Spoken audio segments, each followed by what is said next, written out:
My group has been studying folic acid, which is a B vitamin, and its potential for neuroprotective effects in schizophrenia. Given that schizophrenia is thought to be fundamentally an illness of disordered brain development, events in brain development that happen during pregnancy, subsequently laying the foundation for risk later on in life, we were curious about whether folic acid exposure during pregnancy might have a stronger effect than what we see after the onset of illness, and could even potentially prevent some cases of schizophrenia later in life. So to understand this question, which is difficult to study given the delay of about 20 years between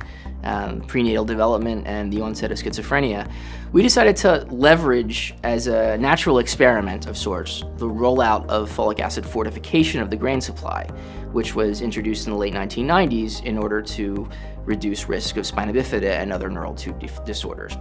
And what we have found is that that intervention seems to be associated with changes in the trajectory of brain development, and specifically in the development of the cerebral cortex, that appear to be protective against risk for schizophrenia. This data really, for the first time, links a brain biology marker of schizophrenia risk, which is cortical thickness reduction,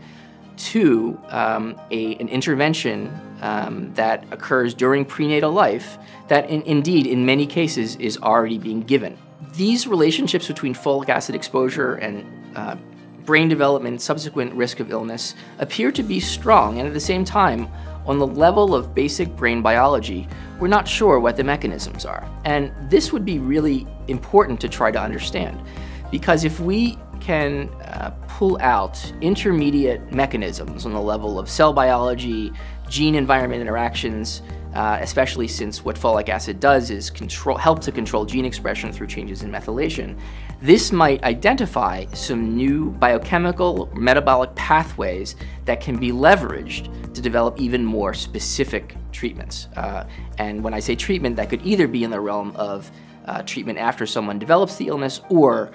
preventative type of intervention. So on one level, we are interested in understanding more about the biology that drives these changes so that we can harness that biology to get even more specific interventions. On the other hand, there is an important public health issue here, which is that with the availability of folic acid, and it's being recommended universally in terms of supplements for women who are trying to become pregnant, and somewhat less universally in terms of fortification of the food supply, again, there is a real opportunity here to try and understand why it is that more women of childbearing age are not